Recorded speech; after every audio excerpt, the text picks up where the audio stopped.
Meus irmãos queridos, que Deus nos abençoe. Escolhemos essa temática por uma razão muito simples. Ano passado, a Associação Médica Espírita Brasileira comemorou seus 20 anos de criação. E, para nossa felicidade, recuperou um material extraordinário, o enfeixando numa obra fantástica, e que nós vamos trabalhar a nossa proposição, inspirado nesta mesma obra, em duas partes. Porque nós, quando montamos a proposição, ela seria direcionada para um seminário que poderá se realizar futuramente. Então, nós vamos fazer a primeira parte hoje. Concluiremos, ela conclui, ela tem elucidação, ela tem informação, ela tem conforto. E depois, no dia 17 de setembro, nós retornaremos aqui de novo com nossas possibilidades, se a misericórdia divina se nos permitir, e concluiremos as duas partes. Neste primeiro momento, nós vamos dar ênfase para o aspecto cartesiano da saúde, né? E depois, na psicologia profunda, então, na segunda parte. A obra é essa aqui, Saúde e Espiritismo, as conquistas de hoje para a medicina do futuro e amanhã, né? Muito importante. Foi publicada no ano passado e é realmente uma obra-prima na nossa Associação Médica Espírita Brasileira, do Brasil, né? Que foi comandada por muito tempo, até a sua desencarnação, pela nobreza da doutora Marlene Nobre, né? O livro enfatiza muito esse detalhe. Bem, feito isso, feito esse preâmbulo, então aqui está a parte primeira, né, hoje, e nós vamos avançar nestas questões. Sempre, todos os instantes da nossa vida, qualquer proposição que desejamos compartilhar, primeiro nos toca profundamente, essas lições fantásticas que a doutrina consoladora nos traz, e nós temos um desejo enorme de compartilhar. Então, toda vez que isso acontece, evocamos a misericórdia divina, principalmente aqueles benfeitores que estão envolvidos dentro dessa questão, para que nos inspire.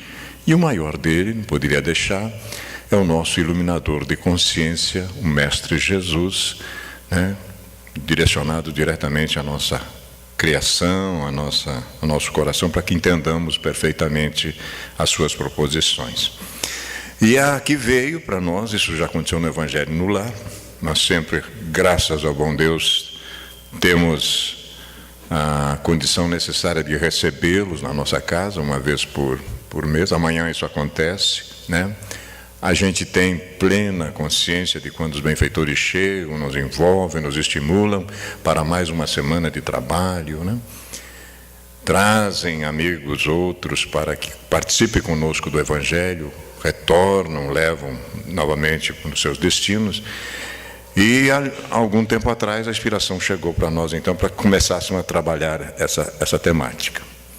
Vejam só, isso está em Lucas 6, 44 e 45. Agora a interpretação do Evangelho do Cristo se tornou mais fácil para nós, porque Jesus nunca, meus irmãos, falava para a personalidade. Também, mas ele sempre se direcionava para o espírito imortal. E agora que nós temos consciência de quem somos, as coisas ficam mais fáceis, né? Pois cada árvore aqui é o ser humano, né? Pois cada árvore é conhecida pelos seus próprios frutos. Parece uma coisa simplória, não é não. Não é possível colher-se figo de espinheiros, nem tampouco uvas de ervas daninhas. Uma pessoa boa produz do bom tesouro do seu coração o bem, né? Aí o bem com B maiúsculo. Assim como uma pessoa má produz toda sorte de coisas ruins a partir do mal que está em seu íntimo, pois a boca fala do que está repleto o coração. Coisa linda. Agora sim, né? Clareou a coisa extraordinária. E a essência da doutrina espírita, meus irmãos, nos propõe diuturnamente A essência do Espiritismo, que é o que vai valer quando nós retornarmos daqui a pouco mais para casa. Porque eu não sei se os senhores sabem, nós estamos aqui de passagem, não sabendo ou não? A gente vai voltar para casa, né? Uma experiência interessante. E a essência espírita diz: fazer todo o bem possível e evitar o mal. É só isso. É só isso, entendeu? Rótulo, título, religião não interessa. Se você está entendendo essa proposta, faça isso, que é isso que nós vamos levar para casa, né? A boca fala do que o coração está cheio. Primeira constatação nesta história toda. Dr. Gilberto Ribeiro Vieira é um médico homeopata lá de Brasília, e esta obra ele fez uma ponte entre o espiritismo e a homeopatia, mas é surpreendente o que tem nessa obra. Ela é única, ela é única. Diz o doutor para nós: em todas as atividades, a maioria dos profissionais atua na faixa média. Poucos se destacam, tanto para mais como para menos. Esse predomínio implica num avanço relativamente lento da ciência, porque poucos criam, trazendo alguma contribuição efetiva. Por que será, né? Quase todos só conseguem repetir o que lhes é ensinado. E esta aqui é uma verdade inconteste, lamentavelmente é. Mas como estão em grande número, suas ideias e opiniões acabam por prevalecer nos serviços e instituições, isso de caráter geral. E mesmo na informação transmitida à população sobre o significado da atividade que desempenham. Considerando a incapacidade dessa imensa fração de profissionais para atuar num nível mais alto, seus elementos funcionam como uma espécie de resistência ao progresso científico, e assim vale a pena recordar. Aqui já começa. Ai de vós, doutores da lei, ai de vós, que tiraste a chave da ciência. Jesus batia de frente. A gente às vezes se admira, como é que ele não foi parar na cruz antes?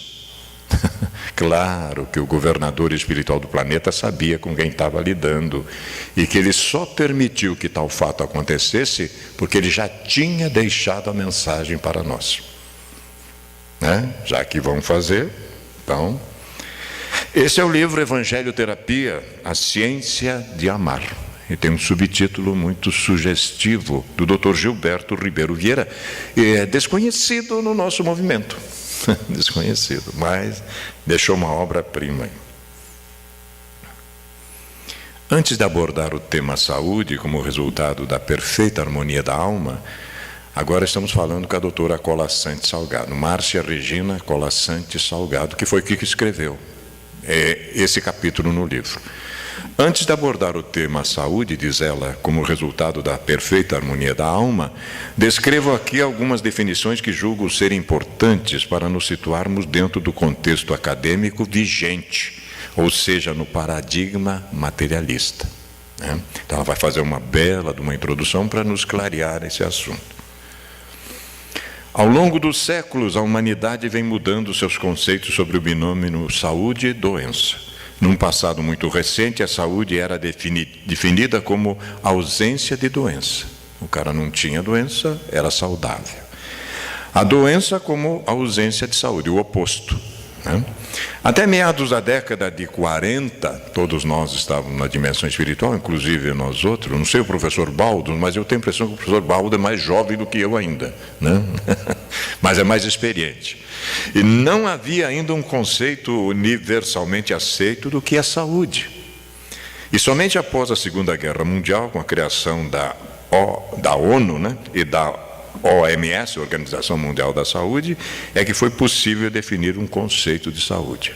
Então, até 1940, a coisa estava parada, estagnada. O conceito de saúde da Organização Mundial da Saúde. Então, ela traz isso para nós também.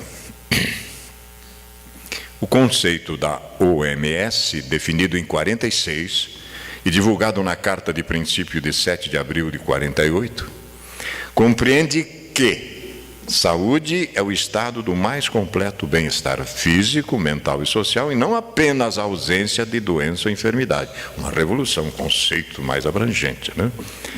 Essa abordagem ampliou o conceito biológico da saúde, pois incluiu os componentes psicológico e social do ser humano, até então desconsiderado, que se interligam e que influenciam a saúde do homem. O homem é a personalidade encarnada, né? O espírito encarnado, a personalidade.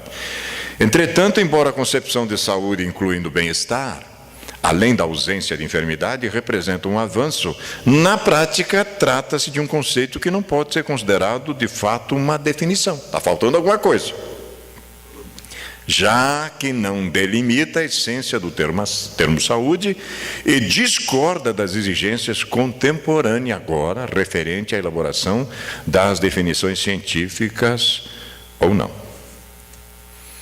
Esse conceito tem sofrido diversas críticas, pois tem caráter subjetivo, né, nem lá nem cá, e utópico, já que o bem-estar está diretamente relacionado à percepção do indivíduo no seu contexto de vida. Muda, né?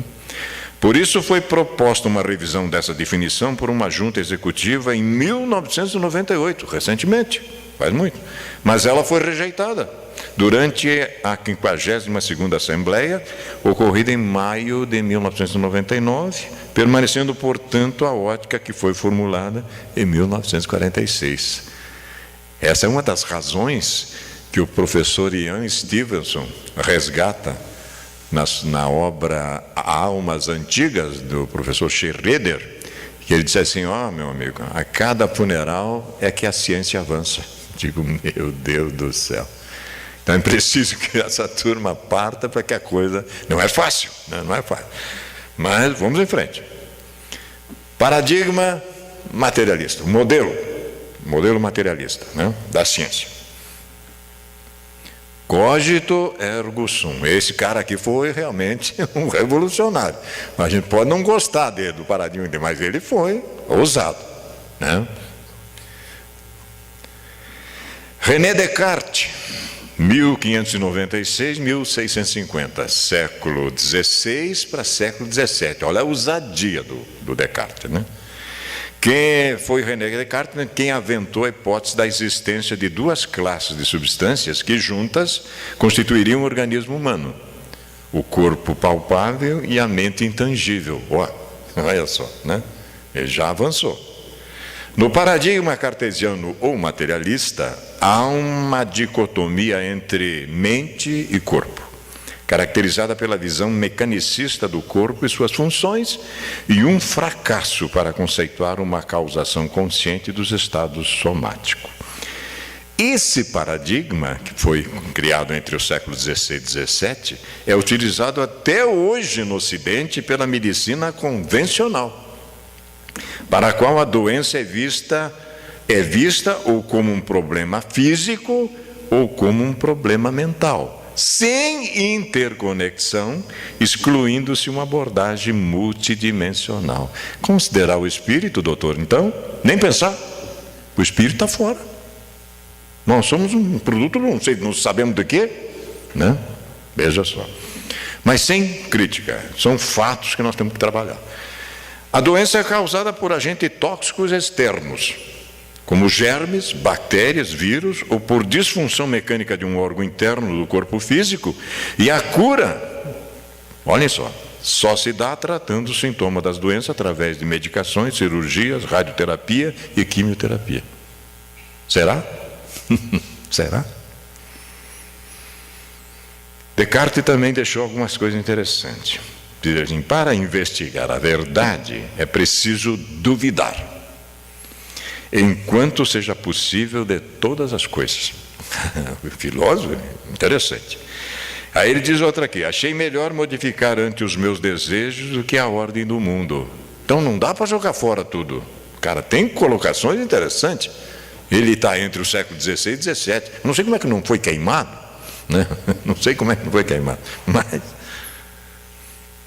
A medicina convencional ou alopática se apoia, portanto, na ideia central do materialismo, que consiste na existência de uma causa material para tudo que existe, tudo externo, tudo externo. Isto é, uma causa governada pelas forças da natureza, tais como são compreendidas pela física clássica.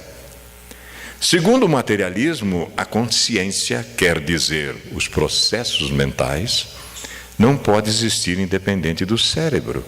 E o livre-arbítrio seria uma ilusão. Está vendo? Meu Deus do céu. Mente não física e matéria física são substâncias distintas e não podem interagir. Está faltando uma coisa assim, realmente. Mas dá o braço a torcer.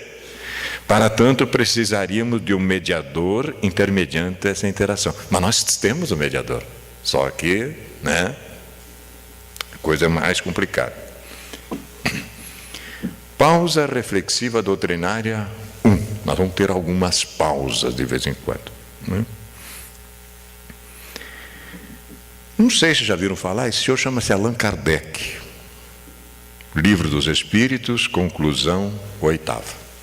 Já viram falar desse cidadão? Espírito preparado no espaço e no tempo, milênios para uma tarefa desse jaez.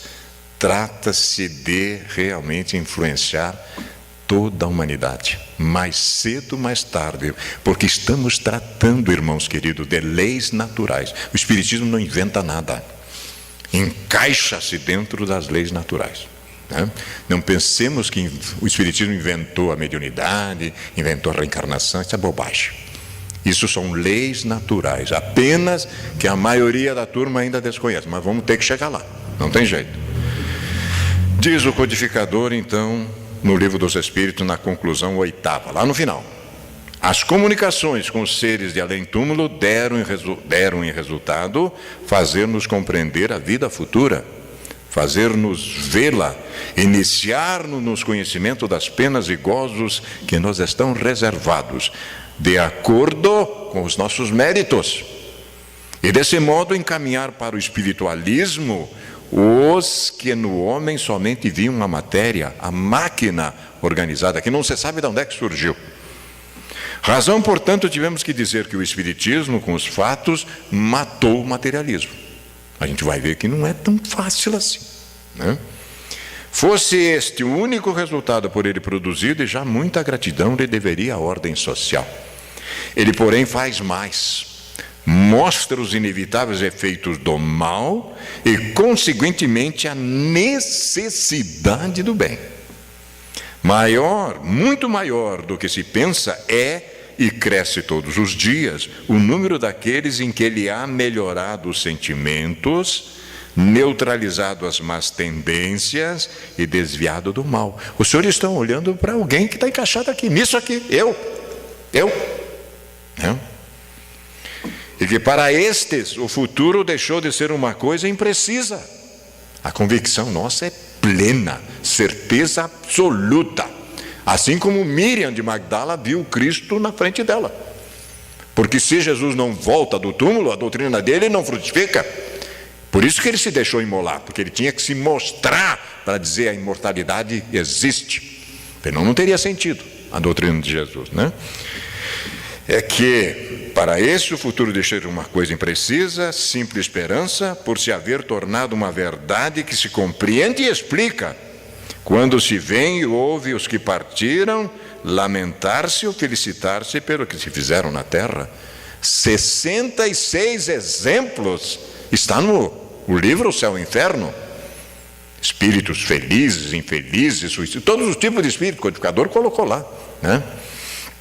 Quem disso é testemunha, como nós, entra a refletir, porque daqui a pouco somos nós que estamos voltando, e sente a necessidade de a si mesmo se conhecer, julgar, e eu achei interessante a palavra emendar, né?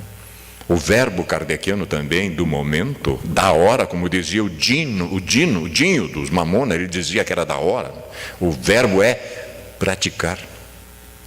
Toda a codificação tem esse verbo imperativo para nós, né? Constatação segunda. Ao manifestar-se uma doença no campo somático, no corpo físico, tomam-se providências imediatas para debelá-la. Recursos médicos são convocados incontinenti. Medicamentos, mudanças alimentares e inclusive procedimento cirúrgico surgem como medidas necessárias e oportunas. Muitas pessoas não conseguem sequer imaginar que a causa das enfermidades radica-se em dimensões mais profundas. Em consequência disso, uma fração de médicos só as enxerga no componente denso da carne, e canaliza para ele toda a sua atenção e esforço. Efeitos, mas não estamos aqui para julgar, nós vamos trabalhar fatos. Daí a população buscar socorro onde não podem oferecer soluções definitivas, paliativos, solapando as reservas econômicas e espirituais sem obter alívio dos cruciantes males que a aflige. Esta obra foi publicada em 92. Eu me lembro muito bem da hemorroíça, 12 anos com fluxo de sangue. Já tinha, as suas reservas financeiras tinham sido dilapidadas. Jesus era o último recurso. Aquela multidão prensando Jesus, ela deu um jeito de, se eu tocar na borda do vestido dele, sararei. A fé dela foi tamanha. E o karma de 12 anos sangrando, tanto é que o Cristo registra que dele saiu uma força poderosa. Diz a Pedro: Pedro, alguém me tocou. E aí o Pedro diz: mas Senhor, todo mundo te toca. Não como você está falando. Alguém me tocou de verdade, né? Então o Cristo é o recurso excepcional. Nós vamos ver disso daqui para frente. Reação ao dualismo cartesiano. Houve um movimento contra esta espécie, esse materialismo, né? Houve um movimento. Vamos ver aqui. O vitalismo foi uma reação natural ao mecanicismo de Descartes e foi popular no início do século XVII ao início do século XX, mais próximo de nós. De acordo com a escola de Montpellier, o vitalismo é a doutrina segundo a qual há em todo indivíduo um princípio vital, avanço, que governa os fenômenos da vida, distinto da alma e da matéria. Opondo-se à redução da biologia, da física e da química, o vitalismo afirma que alguma entidade, força ou campo não físico deve ser acrescentada às leis da física e da química para se estender a vida. Entretanto, o fracasso em demonstrar a existência dessa força invisível, né, e o surgimento de uma nova biologia que poderia resolver todos os problemas invocados pelos vitalistas, sepultou o vitalismo. O que é que faltou? A comprovação da tese. Não deu. E aí o que aconteceu? A biologia molecular, no entanto, surgida na década de 50, não conseguiu solucionar o fenômeno da morfogênese, ou seja, como o zigoto, célula-ovo, se desenvolve e se transforma num corpo com órgãos biológicos diferenciados, cujas células têm também funções diferenciadas, possibilitando o ressurgimento da ideia vitalista. Então, sob uma forma muito mais sofisticada, o biólogo Rupert Sheldrake postula a existência de campos morfogenéticos, chegando no corpo espiritual. Olha só. Não físico e não locais, portanto, residindo fora do espaço e do tempo, como os agentes causais do desenvolvimento e da manutenção da forma biológica. É claro que esses grandes cientistas estão arriscando a pele, mas eles são pioneiros e têm tarefa missionária nessa área, de impulsionar depois a ciência oficial. Mas tem trabalhos individuais deles. Segundo a hipótese de Sheldrake, os campos mórficos estão localizados dentro e ao redor dos sistemas que organizam. Muito próximo, né? Como os campos quânticos, eles trabalham probabilisticamente. Eles restringem e impõem ordem sobre o indeterminismo inerente ao sistema sobre a sua influência. Vamos ver depois mais coisas sobre isso. Para Goswami, ele é também físico hindu, né? Os campos morfogenéticos residiriam no corpo vital, que é distinto do corpo físico. Então, mais um avanço. E forneceriam, portanto, as matrizes para as formas de programa da morfogênese. Não se pode fazer analogia entre os corpos sutis, citado por Goswami, e os corpos descritos por André Luiz na sua obra, sob a pena de cometermos erros, já que na nomenclatura espírita o corpo vital corresponde ao duplo etérico, um dos corpos constituintes do perispírito. O importante é compreendermos que os campos morfogenéticos estão localizados no corpo espiritual. Isso cientistas, alguns, já chegaram. Aqui nós temos, então, o Sheldrake, físico. Ele escreve Ciência Sem Dogmas e também Ciência e Espiritualidade. Livros muito interessantes. Goswami, físico hindu, um médico quântico, e também escreveu A Física da Alma. Nós temos essas duas obras conosco. Depuração dos resíduos perispirituais. A principal forma de drenagem dos fluidos deletérios gerado pelos pensamentos desarmoniosos, adivinha, é o corpo físico, que absorve as energias nocivas e as manifesta sob formas de doenças, geralmente correspondente ao tipo de pensamento gerado. Digo, ai meu Jesus, nos lembramos de que no Antigo Testamento tem lá um mandamento que diz no Decálogo, não adulterarás. Não é verdade? Não tem um assim? Lá no Decálogo é tudo não. Não, até embaixo. E aí, um dia o Cristo cósmico se materializa entre nós e diz o seguinte, quando ele diz assim, ouviste o que foi dito aos antigos, e aí Jesus emenda, eu porém vos digo, nós vamos ficar sem saída. Porque se nós lá no Antigo Testamento adulterávamos intramuros e não fôssemos pego em flagrante, a gente passava como uma pessoa acima de qualquer suspeita. Então eu tinha que ser pego em adultério. Se eu não pego, eu continuava adulterando e estava tudo bem. Mas aí vem o Cristo e diz assim, eu porém vos digo, se pensaste em adulterar com Beltrano e fulano, já cometeste o crime. Eu digo, nós estamos tudo no inferno. Não tem saída. Pensamento. É esse o problema. Porque o pensamento me identifica com meus afins no mundo espiritual. É isso, professor Baldos? Eu tenho saída. Tanto é que a semana passada até me levaram embora o meu livro, eu tive que comprar outro. Atitudes Renovadas, da benfeitora Joana de Ângeles. E há uma lição nesse livro aqui que deixa a gente pensando. Chama-se Pensamento e Bem-Estar. Só um trechinho dele, né? Um trechinho, para nós ter ideia do valor daquilo que pensamos. E o que acontece?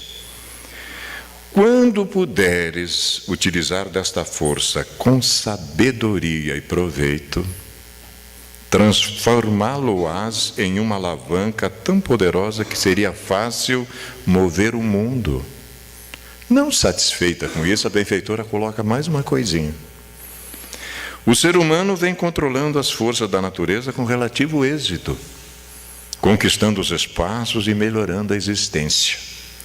Quando, porém, isso aqui deixa a gente controlar o pensamento, terá descoberto por segunda vez o fogo, vivenciando atitudes renovadas. Digo, meu Deus do céu. Aqui. A Karina deve ter lá para dar de presente, né, Karina? É sério. Outra forma de limpeza, meus queridos, feito esse parênteses, é a regularização do padrão vibratório. que, com o auxílio da espiritualidade e segundo as capacidades adquiridas por cada um, purga para o fluido cósmico universal. Isso só é possível em casos menos graves, em que os resíduos são menos densos. No entanto, há situações em que algumas formas se coagulam e aderem de maneira mais tenaz, sendo necessário um ou mais estágios em planos umbralinos para dissipá-las, e novas reencarnações que fornece ao corpo físico o bendito dreno, capaz de realizar a purificação do espírito. Então não tem jeito. Você vai ficar pirado do outro lado. E só mesmo um mergulho aqui para que você tenha esse bendito desse dreno, né? Porque aquela colocação de que aqui se faz, aqui se paga, é verdade. Eu prefiro dizer aqui se faz, aqui se repõe. Por causa da misericórdia divina. Porque se nós fôssemos devolver na mesma moeda daquilo que fizemos, a gente não aguentaria. Então a misericórdia divina nos possibilita nos ajustar conosco mesmo em suaves prestações. Por quê? Não poderíamos ter avançado mais tempo, mas, né? Depuração ainda dos resíduos espirituais nos diz que, como podemos notar, seja qual for a maneira de promover a limpeza dessas emanações densas e negativas, a dor e o sofrimento são consequências quase inevitáveis. De nada adianta todo esse sofrimento se a alma mantiver a emissão de sentimentos e ideias desequilibradas, pois novos resíduos se formarão. Aí. Muda, pelo amor de Deus, luta, porque você não tem adversário externo. O teu pior adversário é você mesmo. E aquilo que você pensa. Você me diz o que você pensa, na hora eu te digo a companhia que você tem. Muitas vezes nós não temos nem coragem de fazer, né? A dor promove a reestruturação do espírito, que pela experiência acaba aprendendo que aquela forma de ideia ou sentimento causa sofrimento e que outras formas causam conforto e bem-estar. Claro, de tanta lenha no lombo, a gente vai aprendendo, né? Nesse contexto, a lei de causa e efeito nos ensina por tentativa e erro e nos condiciona como Pavlov fez com seus cães, apesar de sempre haver a orientação divina ao nosso alcance, convidando-nos a um caminho mais tranquilo e suave. Ele dava um pedacinho de carne e tocava um sino, né? Luz, um fleche. Eu li uma outra história, né? E aí chegou uma hora que, quando ele batia na luz, imitava a luz, o cão salivava, porque já pensava que ia ganhar a recompensa.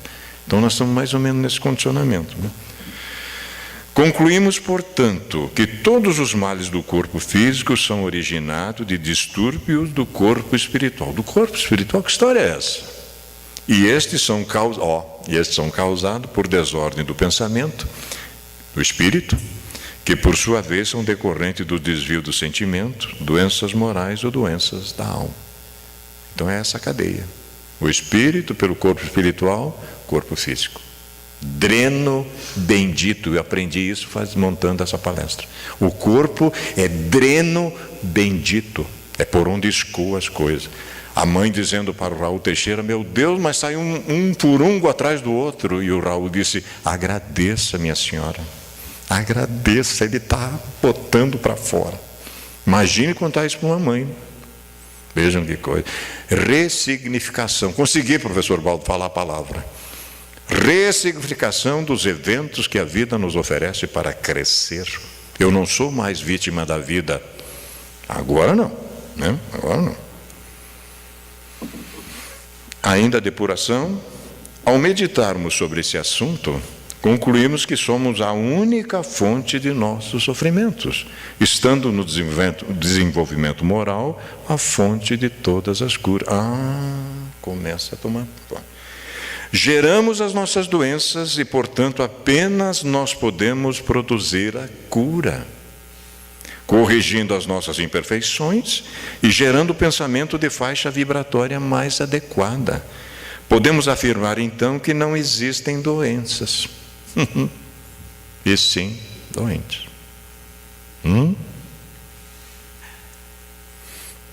Quanto às terapias de cura, são todas formas de apoio que geram oportunidades para a nossa autocura, que é a única maneira de saneamento possível.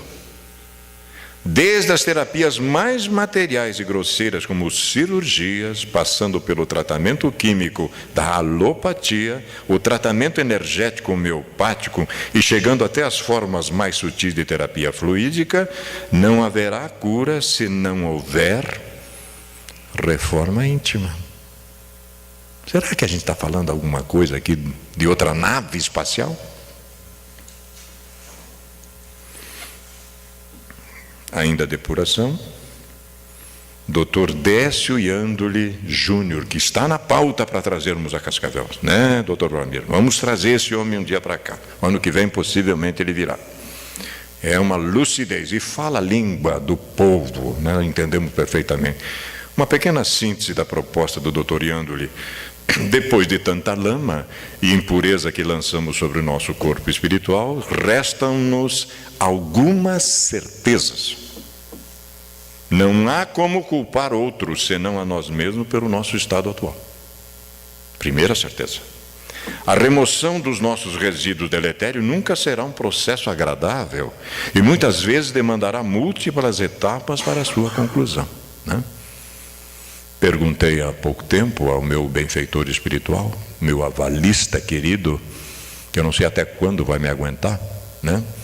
Como é que eu estava indo na atual reencarnação. Ele é muito direto, é muito bacana, ele me estimula sempre, diz: olha, meu filho, nesta existência tu te comprometes menos. Digo: que legal, né? Dormia 5 horas, agora já estou dormindo 4. Eu tenho que ficar esperto, né? Nunca nos faltará auxílio nesta árdua tarefa. Nunca. No entanto, cabe apenas a nós mesmos a iniciativa e a determinação para a sua conclusão. Vamos começar ou não? A gente diz que começa segunda-feira, né? Bobagem. Bobagem. O Cristo nos chama a qualquer momento. E Ele só vai nos dar a tarefa necessária, meus irmãos, quando nós tivermos a qualificação devida. Quanto tempo o codificador foi se qualificando no espaço e no tempo para trazer essa mensagem portentosa para nós? Milênios. Emmanuel está aí trabalhando. Emmanuel não quis aceitar quando Públio Lentulus a proposta crística lá atrás. E aí Jesus, é claro, tudo bem, você tem todo o direito, tem livre-arbítrio. Tu não aceitas agora, então através dos milênios, né? É primordial a remoção do lixo mental que se acumula em nossa porta.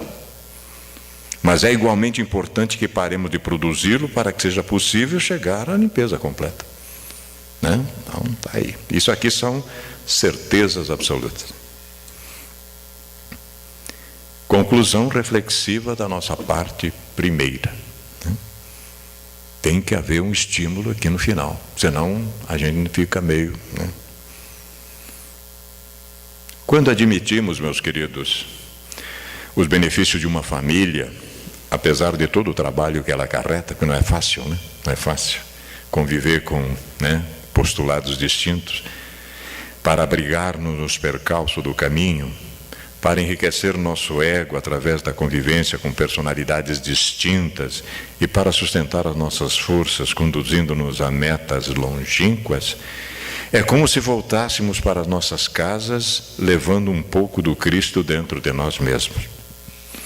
Reduz-se a insatisfação e somos gratos à Divina Providência por localizar-nos junto a um pequeno grupo, onde aprendemos a exercitar a colaboração mútua.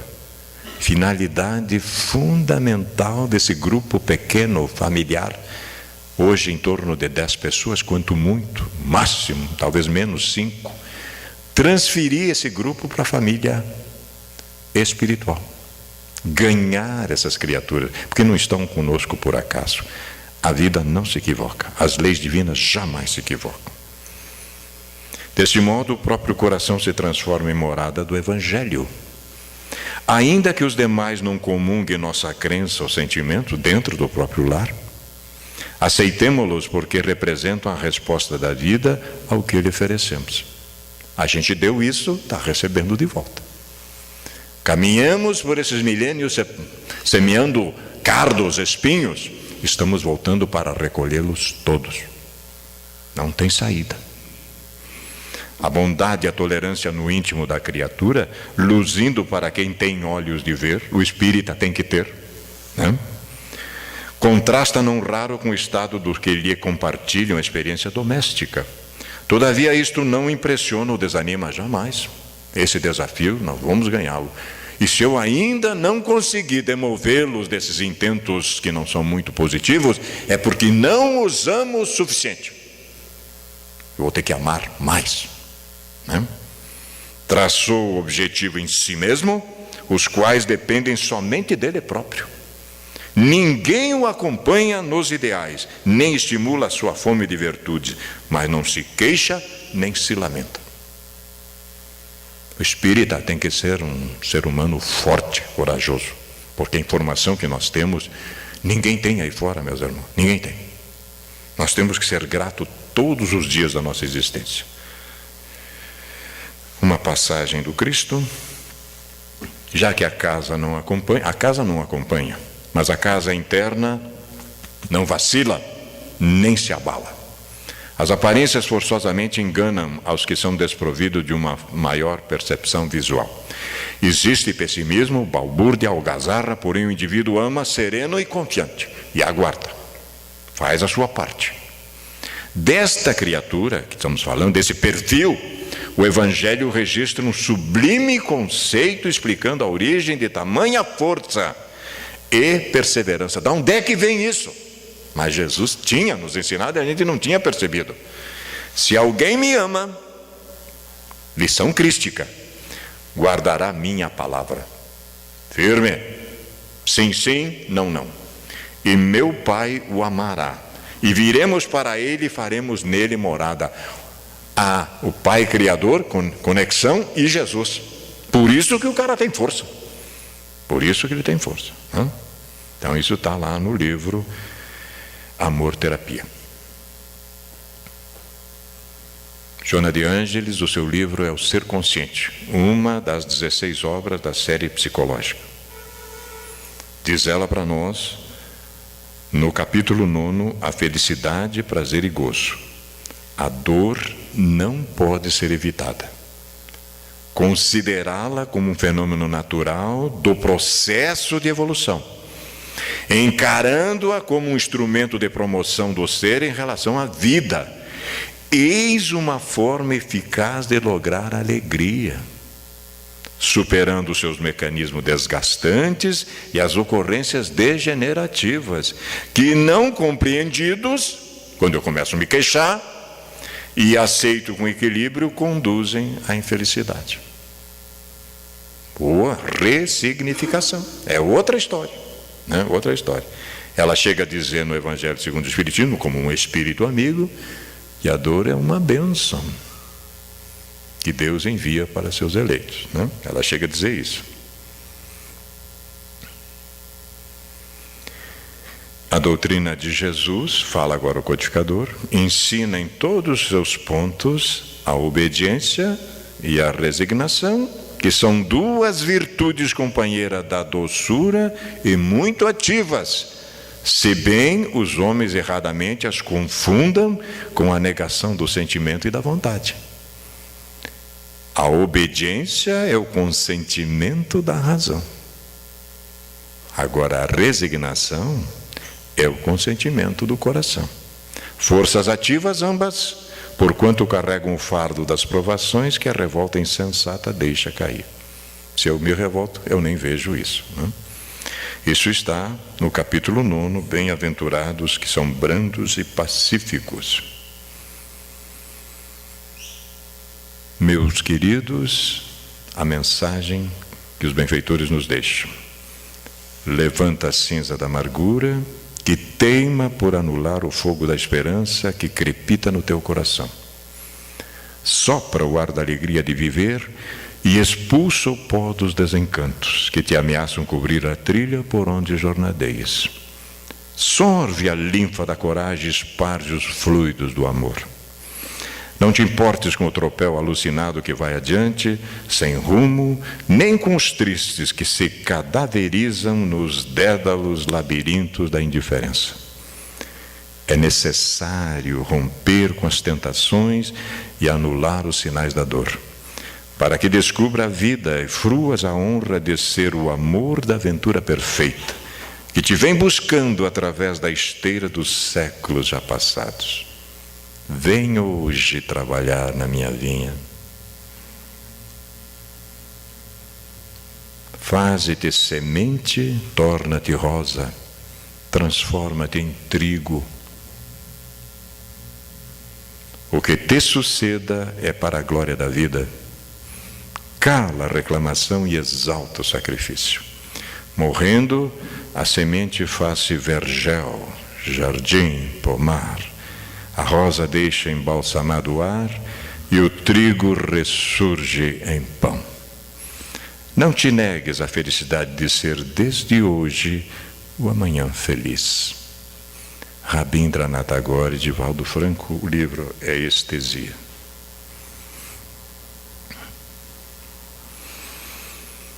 A mensagem final sempre será dele, do Cristo. O Rabi Jesus, que conhecia as causas anteriores das aflições e a necessidade delas, tanto quanto o perigo da saúde que mal aproveitada é geratriz de futuros males, informou ao paralítico de Betsaida enérgico: tem cuidado e não continue a errar o alvo, pecar, para que não te aconteça algo de pior nas próximas existências. Amélia Rodrigues. Foi essa a proposta, meus irmãos, na nossa primeira parte, esperando do fundo do coração termos nos comunicado e deixado um recado para todos nós, que vale a pena investir nessas proposições, fundamentalmente controlarmos e controlar o nosso pensamento, para que a gente possa ter um equilíbrio maior em relação às leis divinas. No próximo dia 17 de setembro, nós retornaremos com a segunda parte para continuarmos trabalhando essas questões. A nossa reverência, o nosso carinho a todos. Muito obrigado.